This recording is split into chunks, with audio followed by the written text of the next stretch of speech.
رښتیا درته وایم ما دپاره هم دغه د احساساتو کنټرول دونه اسانه نه و. یوه دقیقه به خوشحاله وم، یوه دقیقه به خواشینی وم، او پرته له دې چې پام مې وي زما احساساتو به زما د کړنو پرېکړې کولې، نه زه خپله. سبحان الله، داسې هغه اتوماتیک روان وم خلاص چې هر شی به اوس ریاکشن دغو کې مود کې وم. سبحان الله، د ما یو ډېر ښه عادت ته زه هېڅ وخت یعنې ایجوکیشن نه پرېږدم، همیش یو شی زده کوم، که کمپیوټر وي، که سایکولوژي وي، که هر شی وي، که اسلام وي. سبحان الله، خصوصا اسلام. کله چې ما د قرآن کریم مطالعه پیل کړه، ما ویلې ده چې الله تعالی د انسانانو دواړه ښه او بد صفات بیان کړي دي.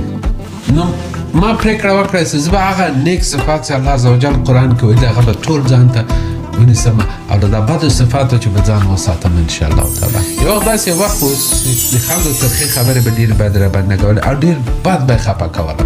د هغوی د خودخواهانه چلند به ما ته خیانت ښکارېده. سبحان الله.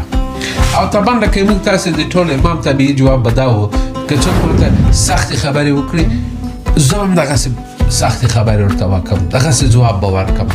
که څوک بخل را سره که زه به ماینې شی سره وکړم، دغه هغه ناچرل رسپانس داسې ټول یې کوي. که بد را سره وکړو زه هم بد ورسره کوم، که ښه را سره وکړو زه هم ښه ورسره کوم. خو یو ورځ زه له ځان سره مې پرېکړه وکړه چې زه به د خپل احساسات بیخي ریورسوم. که څوک بد را سره کوي زه به ښه ورسره کوم. د دې پر ځای چې احساسات جواب ورکړي، ما د خپل عکس العمل بدل کړو. که څوک سختې خبرې ماته کولې، ما به په نرمي جواب ورکاوه. که چا بخل کول، ما به سخاوت کول. لومړی دا ډېر سخته و، داسې احساس مې کوه لکه هغه د سیند د جریان پر خلاف څه لامبو کوئ، دغه سخته و.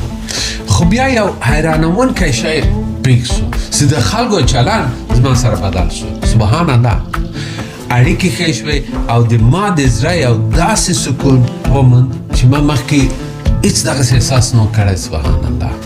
هلته پوه شوم چې د احساساتو اداره کول د هغوی له پامه غورځول نه دي، بلکې دا دي چې موږ یې سمې لارې ته برابر کړو انشاءالله تعالی. هغه سمې منیجمنټ یې وکړو، سمې کنټرول وکړو، سم استفاده ځینې وکړو.